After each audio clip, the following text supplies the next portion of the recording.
Tem que organizar. Cheguei agora, liguei na Florida Connection, vi vocês lá no Paulo Paternes, no canal Perguntas, estou buscando um imóvel. Quem que vai? Deixa a Alessandra falar isso, porque eu acho que é o que ela está fazendo Vai, mais. A gente é passado o contato, a gente entra em contato, faz o primeiro contato com o cliente e pergunta o que ele está querendo, o que ele quer, 2 quartos, 3 quartos, a área, escola. eu quero escola A. É normalmente. Quero pagar todo mundo. Escola A, o Intergarden, o Intermir, e quer pagar $1.500. Eu quero um preço, né, até o que a gente chama de a casa da budget, sogra, que é né? aquele dormitório. o valor máximo que ele vai pagar. Aí o que ele precisa na casa? Aí se ele vem com quantas pessoas, se vem com o cachorro, se vem com a sogra, quem mais vai morar? Qual o visto? Primeira coisa que a gente como corretor, a gente tem que perguntar. Você está vindo com visto de estudante, normalmente a pessoa entra com visto de turista e quando ele chega aqui, ele se transforma em visto de estudante, ou visto de negócios, ou o visto que ele tiver, né? E aí a gente começa uma procura. Pela internet, pelo multi-service listing, que a gente tem o acesso de tudo. Normalmente ele já vem com essa bagagem, que às vezes ele já olhou no Zillow, eu já vi essa. É bom pra gente ter uma experiência de comparar o que ele tá olhando, né? O estilo de casa, isso ajuda pra gente ter essa... Mas não necessariamente que vai ser aquela, porque às vezes aquela já não tá nem mais disponível no mercado. E aí começa as procuras. Aí a gente vai visitar essas casas. Você encontra quantas antes... Deixa eu colocar eu e você aqui. Aí você encontra quantas casas antes de me levar? Então, o primeiro contato, assim, eu peço o e-mail da pessoa, faço uma pesquisa, eu mando umas 10 casas pra pessoa dar uma olhada. Desde que não seja Lequinona, que só tem 6. Eu particularmente não gosto de trabalhar numa área só. Então eu peço uma abrangência. Me dá outras opções. Eu quero escolas boas. O que é escola boa? Pra mim, pode não ser pra ele. Então já fica mais difícil. Então, ponto de vista. Porque eu não falo conheço... pra vocês, de 6 pra cima tá bom, filho. Eu vou te falar, quando eu mudei pra cá, eu mudei pra minha casa de férias, que a gente já tinha perto do SeaWorld, minhas filhas foram estudar no high school, numa escola C pra D. Que se for por mim, eu não vou por nota de escola. Sim. Eu vou pelo ambiente. É o que eu falo hoje em muito dia, mais sabe? do que a nota. É Eu lógico. vou pelo preço. Eu acho que o mais importante... Sendo grátis. Sim, eu acho que o mais importante, às vezes, de escola é a área que você vai estar ali, do acesso que você vai ter pro seu estilo de vida. Isso. Porque é muito pessoal isso. E é muito difícil pra gente, como corretor, também se colocar. Porque a gente não conhece pessoalmente. É uma responsabilidade muito grande você falar que essa escola é boa. E o que é bom pra mim, o que é bom pra mim não é bom pra você. O que eu gosto, você pode não gostar. Esse jargão, sabe? Essa coisa, Isso, não, aqueles lugares, o Intermir, o Intergarden, E tem tantos outros bitolado naquilo, entendeu? Tem a parte você de Ocoi, tem várias áreas boas. Não, eu moro na roça, não vão lá, gente. Um trânsito do cão, não tem nada lá. Só tem... Mas eu tô falando, você... Como americano, casado com uma americana, de vida funciona, né? Tem 3 filhos. 4 filhos, aqui uma já tá na faculdade, né? E todos vão numa escola lá, quer dizer, e você tem artifícios de escolas charter schools e tudo isso. Sim. Então, esse não pode ser o fator limitante, porque eu sei que a maioria das pessoas que estão chegando também estão com um orçamento limitado. E pela minha experiência, normalmente a pessoa... Quando chega, depois de um ano, ela já mudou de outro lugar. Porque ela já fez outros amigos, ela nunca vai ficar ali. A gente tem esse conceito do Brasil, de que de repente, vou morar ali, vou morar o resto da vida. Eu vou comprar uma casa, vou morar o resto... Aqui a gente não tem essa cultura. A gente não tem esse apego com a casa, com o lugar, porque é tudo muito rápido. Conforme as crianças vão crescendo... Eu fico morando anos no mesmo lugar. Mas por exemplo... Eu tô 19 anos. Mas eu tô dizendo no geral, porque os filhos vão crescendo, muda o middle school, muda o high school, muda o elementary school. Mas é verdade uma coisa que a Alessandra tá falando. As pessoas, assim, vão... perto do trabalho da pessoa, eles não ficam presos à região. Quando eu cheguei, como eu já havia morado antes, então acho que eu já tinha uma noção. Mesmo uma experiência diferente. Eu procurei um lugar para os meus filhos, não para eu morar, entendeu? Assim, porque para mim, se eu em Lequinona. Aí, tipo, dirigia já pra ir pro escritório, 30 minutos pra vir e 45 pra voltar. E isso, né, por quantos anos, né? 7 anos fazendo isso. Então, assim, procurei uma região que era para eles mesmo. Então, eles foram no middle school, foram no high school de Lake Nona, e aí para eles era legal isso, porque eles sim ficavam com aquela amizade por muito tempo, né, na escola, entendeu? Então, voltando vamos falar que você... Aí eu encontrei as casas, vou começar a agendar essas casas. Aí é onde começa o nosso trabalho todo, porque você vai tentar agendar. A primeira pergunta que a pessoa às vezes vai falar: quem é esse cliente? Tá vindo como? Como que ele prova? Eles perguntam antes? Pergunta. Alguns sim. Tem visto de estudante, não tem. É uma pré-qualificação que eles fazem. Como é que ele prova a renda? Ele pode perguntar raça, por exemplo? Não. Eu tive uma péssima... Com brasileiro eu tive um problema na minha última locação. Eu não alugo mais para brasileiro. Dá um exemplo, não foi? Não pode. Não pode. Não pode perguntar. Não. Esses dias eu briguei com um management, uma administradora, porque ela perguntou, porque, o proprietário não vai aceitar o seu, eles já tinham feito uma aplicação depois, e era porque tinha filho, aí ele já tinha uma outra aplicação que não tinha filho, e aí porque tinha um casal de homossexual ali, eu falei, como, tipo, ele não falou diretamente, mas ele deu a entender. Eu briguei pelo dinheiro deles de volta da aplicação, porque a maioria das administradoras, elas cobram uma taxa de aplicação, que é para eles verem o antecedente criminal, né, dos clientes e tudo. Então, para você fazer a aplicação, né, nesse imóvel, você paga uma taxa. Aí varia de 50 a $100, mais ou menos, dependendo da administradora que administra aquele imóvel. E aí eu tive que brigar com a pessoa e ele ficou muito bravo, porque eu falei, né, que ele estava discriminando, mas ele estava discriminando tudo, e eu falei, olha, eu quero o dinheiro dele de volta. Até isso, as meninas, quer dizer, nós profissionais, a gente faz em nome do cliente. Isso. Porque imagina o brasileiro que tá chegando, ele nem sabe Ele disso. nem sabe. Eu nem contei pra eles também, na isso. verdade, é muito complicado pro dono da casa, principalmente no mercado que a gente está hoje, onde o número de relocações... E quando eu falo relocações, não é vindo do Brasil, tá? É gente que mora local, que são americanos, que como trabalham hoje home office, né? Trabalham em casa. Então, eles deixam de viver nas grandes cidades e estão vindo morar nas cidades mais, não vou dizer interior, mas mais pacatas, mais tranquilas, para educar filho, crescer, assim, aquela loucura toda. Então, o número de pessoas hoje que a gente encontra é muito grande, assim. E o dono... É lógico, ele tem uma segurança de ter um cliente, um potencial inquilino que é americano, que tem comprova um rendimento. Então, quando a gente coloca para eles, eu tenho um cliente que está lá no Brasil, que está vindo morar aqui, que está vindo com visto. Primeira pergunta que ele fala, como é que ele vai me pagar? Qual é a renda dele? Onde ele ganha o dinheiro? Ele ganha o dinheiro se ele vem do Brasil, que ele tem uma renda mensal do Brasil, não é uma renda de poupança. Ele alugou a casa dele no Brasil, ele tem uma empresa que tá dando... Ele tem qualquer renda. Porque o que eles pedem... Como prova? Pelo extrato bancário. Pelo extrato bancário. Que entra todo mês. Entra todo mês. Gente, a mulherada fala pra caramba. Desculpa. Vamos voltar pro nosso... A gente viaja e eu pergunto no meio. É que como a gente já sabe, a gente faz isso todo dia, lembra que eles não. Então vamos lá, primeira coisa...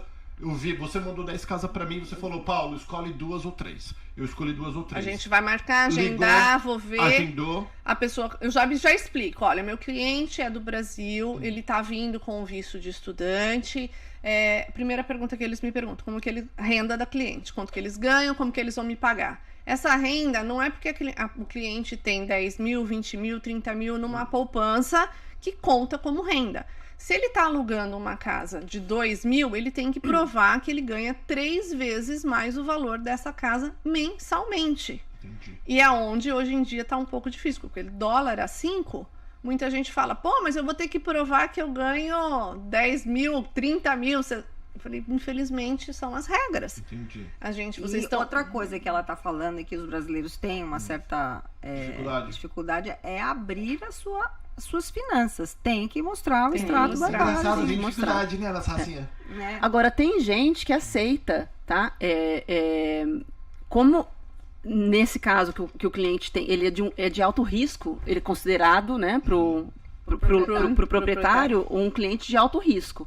E aí é onde, que nem eu aluguei esses dias uma casa, onde eles não queriam aceitar porque essa pessoa não tinha um income de agora. O income é quando a renda, né? eles tinham como comprovar que eles tinham no banco um dinheiro, mas o proprietário, ele quer saber, e daqui pra frente? Sim. Da onde vai vir o dinheiro deles, né? Ele não quer saber, ele ainda vai procurar um trabalho, né? O proprietário, ele quer uma segurança. Então, aí eu falei pra ele, viu, eu entendo que esse cliente é um cliente de alto risco pra vocês. E se você, então, pegar um depósito maior, aí você tenta o primeiro porque daí eu tenho um cliente tem cliente até que vem com dinheiro e fala, não, eu quero pagar 6 meses adiantado. Eu falo, não vou nem dar essa opção, né? Eu vou barganhar com outra coisa, com depósito. Eu vou brincar com depósito, porque depósito você recebe de volta, né? Uhum. Então, aí a gente tenta brigar nesse sentido com essa pessoa. Então, por isso, assim, a gente não quer ser negativo, né? Sim. No caso de falar, não, vocês não vão conseguir alugar nada aqui, porque sim, a gente vai ajudando com a nossa experiência. A gente encontrar os dois lados. Isso. O que é bom pro meu cliente, mas você tem que entender que o outro que tá te alugando a casa também tem que ser bom para ele. Isso. E por mais que eu brigue pelo meu cliente, diminui às vezes as minhas possibilidades de encontrar, dentro dessas poucas casas que ainda existem no mercado devido a tudo isso, aqueles que vão te aceitar a chegar nesse ponto, a pagar 3 depósitos, 2 depósitos. Aí vamos lá. Por isso que eles têm que ser mais flexíveis. É isso que eu ia falar agora. Tem que ir muito mais flexível. Eu ia falar isso pra eles. Pra eles virem valores, já localização. Isso. Aí você me mostrou 3, aí eu gostei de 2, daí você falou, bom, pica. Daí eu escolhi uma. Bom, amei essa daqui, não é tudo que eu queria, porque eu queria que tivesse um ginásio, uma academia melhorzinha. É o que eu digo assim, nunca na casa de aluguel você vai encontrar 100% em tudo aquilo que você quer. E nesse mercado hoje, principalmente. Então sempre vai ter que ter assim, o que é primordial. Vamos por eliminatória. Talvez se eu conseguir 80%, já tá de bom tamanho. Isso quando você vende uma casa igual. Sim, a gente exato. sempre tem que comprometer alguma coisa, porque... Né? Tive um cliente agora que ele quer Lake Nona e ele quer North Lake, o de Elementary. Eu falei, não tem nenhuma casa nesse. E é difícil, não se conforma. Como não tem nenhuma casa? Não tem. Aí ele pega no Zillow, né? A casa que vai ter lá pra setembro, a pessoa nem te responde. O corretor, eu demorei uma meia hora só pra ver. Que casa que é de setembro que já tá aparecendo no Zillow? É assim, o corretor colocou no Zillow um imóvel, que eu nem sei se é corretor ou nada, e o cliente, eles entram no Zillow e manda. Essa não necessariamente precisa ser um corretor, pode ser um dono de uma casa, pode ser o dono da casa, pode ser um administrador, qualquer pessoa pode colocar a casa no Zillow. Mas eu demorei mais de meia hora só para descobrir se aquela imobiliária era uma imobiliária mesmo. Porque também tem isso, tem muitos scams, né? No Zillow e no Realtor. Como é que fala em português? Esquema. Tem muita gente espertinha. Então tem gente que pega, rouba foto antiga, viu que tava no mercado mesmo, coloca a foto com um valor bem mais baixo, e as pessoas. E hoje é praticamente tudo online, né? Você faz depósito, tipo igual o Pix no Brasil, aqui tem o Cash App, tem o Zelle, tudo. Então a pessoa já faz tudo pagamento de depósito, tudo online. E isso acontecia muito. Aquilo de querer economizar no corretor, falar que é caro. Aí tu vai e paga um depósito, o cara só vai cobrar um depósito, um aluguel, e você nunca mais vai ver o dinheiro. Aí o meu conselho para esse cliente, que é pior. O meu conselho para esse cliente foi falar assim, olha, é o seguinte, infelizmente nesse zip code dessa escola, não vou poder te ajudar agora. Nessa semana, eu tô entrando todo dia, não entrou nada. Eu acho que você poderia ir procurar um apartment complex, que talvez seria essa uma outra opção para você que tá vindo de fora e que realmente quer só naquele local, aquela escola. Então, isso, vamos Aí lá. Eu ia te explicar o que era o apartment complex. A gente tem acesso também, como corretor, a esses lugares. Então, a gente pode elas estão falando de casa, não estão falando dos apartamentos. Peraí, vamos terminar uma casa primeiro, que a gente não conseguiu ainda. Ela fala, viu? Mas eu gosto assim, que é melhor falar do que a gente ficar perguntando. Tá bom, não vou falar mais. Então. Não, pode falar. Não vai falar mais do vídeo. Não, é 1, 2, 3. Gente, eu sou italiana. Todos aqui acho que são. Então vamos lá. Daí eu fui, vi a casa, Gostou. Eu quero. Normalmente se o cliente tá aqui, ele vai junto, senão eu tenho que fazer um vídeo. Né? Não, vamos falar, eu fui junto. Okay. Eu, minha família, todo mundo foi, gostamos. Ótimo, vamos começar o processo. Eu entrei em contato com outro corretor, saber qual que é o administrador, como é que faz a aplicação. Normalmente tem uma taxa de aplicação que varia de 50 a 100 dólares que é pra puxar o recorde criminal da pessoa. Por pessoa adulta que vai morar nessa casa. Que eu nunca mais vou ver esse dinheiro. Não. Porque, peraí, deixa eu te falar, pessoal, por causa que é pago na internet lá. Então não é culpa de ninguém, gastou Então, pra se ver vem você... um marido. E tem um trabalho envolvido, Sim, né? sim. Se vem o marido, a esposa, um filho que é maior de 18, a sogra, já são 4 pessoas que você tem que fazer. Entre Pra 50 e cada. 100. Vamos fazer o pior cenário 100. Tem que colocar, fazer a aplicação. Isso vai para a administradora, que é a própria manager. Ela vai checar o seu crédito, vai checar o seu background policial. Como é que fala isso? Antecedente criminal. Mas eu não tenho não tenho, né? Não tenho nada. Existem alguns pedem internacional. Tá? Para saber se realmente quem você é. Primeiro, deu certo, aprovou. Tem o HOA, que é a associação. Montamos o pacote. Então, peraí, vamos lá. Quem que aprova o primeiro? Primeira etapa é a administradora. Seria. Que seria a gente aprova, montamos um pacote com aprovação. Tem a associação que precisa ser aprovada também. Aprovar se eu posso morar? Você pode morar no condomínio. E por que eles não aprovariam? Por N razões. Várias razões. O antecedente criminal é o primeiro. É o primeiro, né? Tem condomínio que nem a pessoa, tipo, um DUI não queria aceitar. DUI pegou bêbado. Isso. Se teve uma briga na polícia entre marido e mulher. É coisa doméstica, violência doméstica. Dependendo do tipo do cachorro.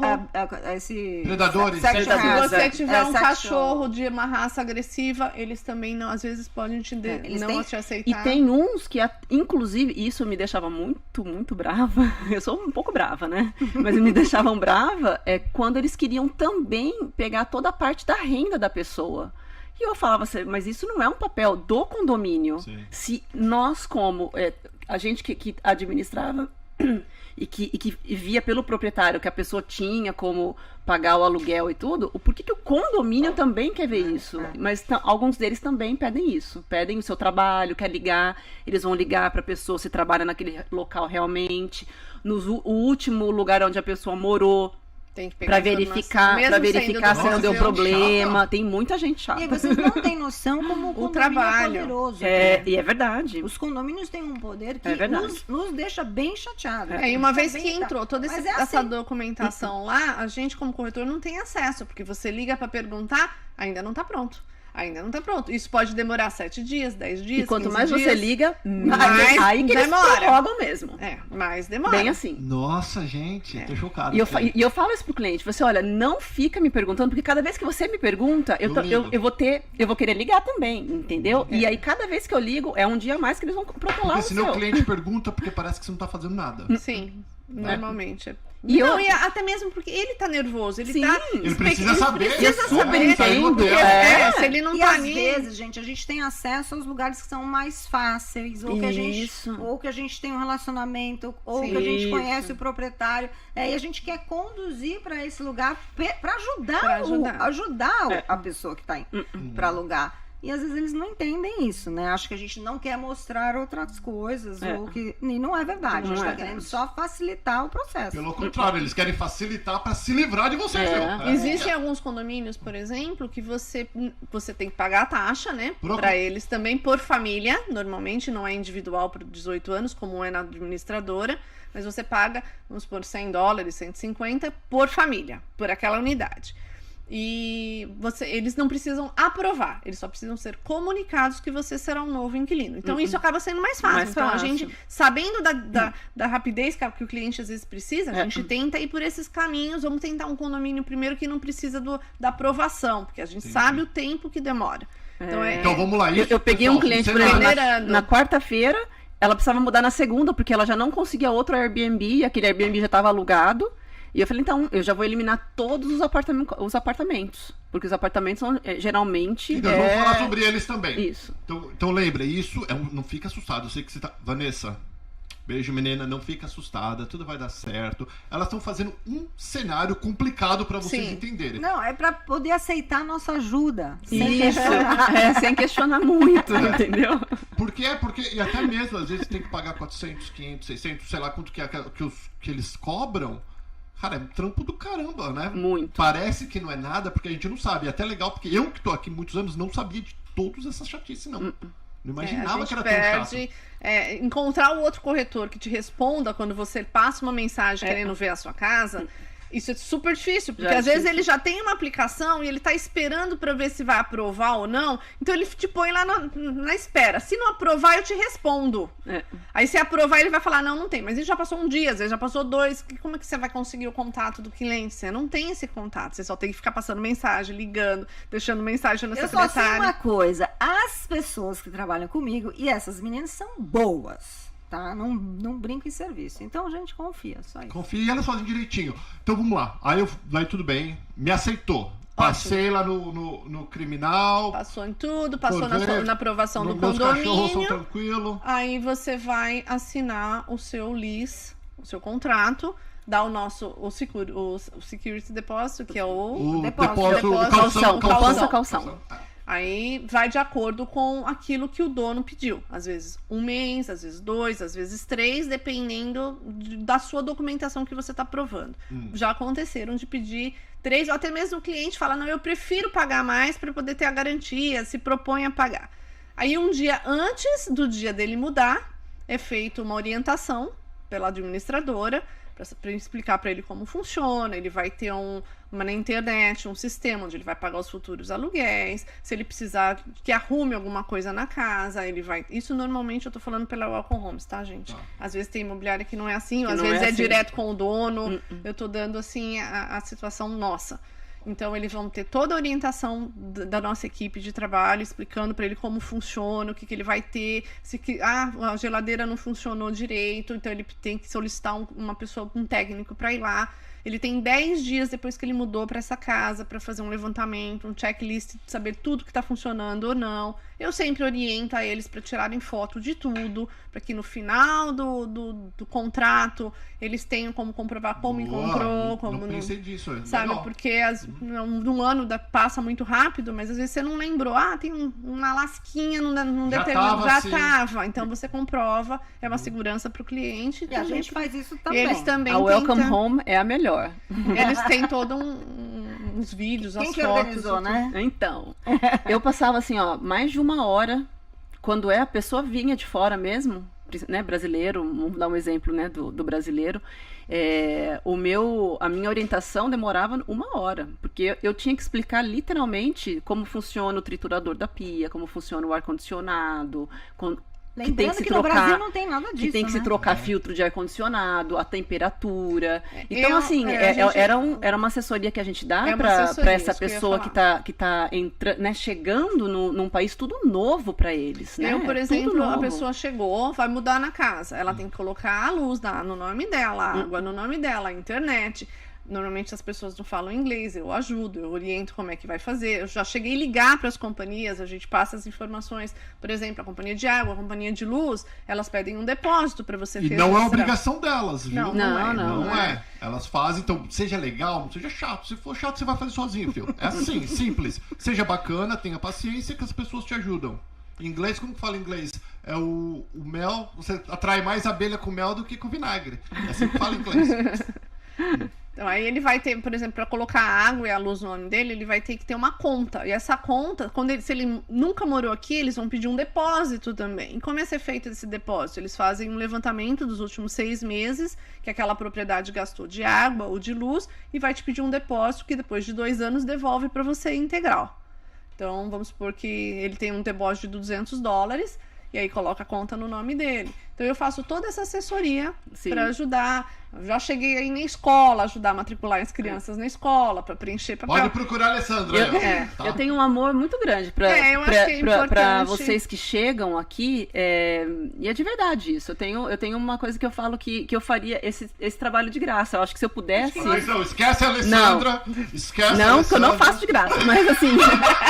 Se me perguntasse qual trabalho eu faria de graça, seria esse. Pelo que se cobra, sim, é quase de graça. Isso, tá incluído. Isso é um carinho mesmo. Tanto que hoje eu nem tô praticamente fazendo mais isso mesmo, porque de verdade. Você tem que gostar. É uma coisa que você ganha muito pouco. Porque ganha muito pouco. Você tem que gostar. Eu gosto de fazer, eu cheguei aqui faz 23 anos, eu não tive toda essa ajuda quando eu cheguei, então eu sei a dificuldade que é. 98? Eu cheguei aqui em 97. Então, eu procuro tentar ajudar o máximo que eu posso. Inclusive, quando eu falo com o cliente por telefone, ele estando lá no Brasil, eu dou várias dicas para eles de documentação, de coisas que eles podem trazer, que não podem. Isso. E, sabe, porque eu sei como é que é. A gente, como é imigrante aqui, a gente outro mundo aqui, né? a gente entende algumas coisas que às vezes as pessoas não percebem.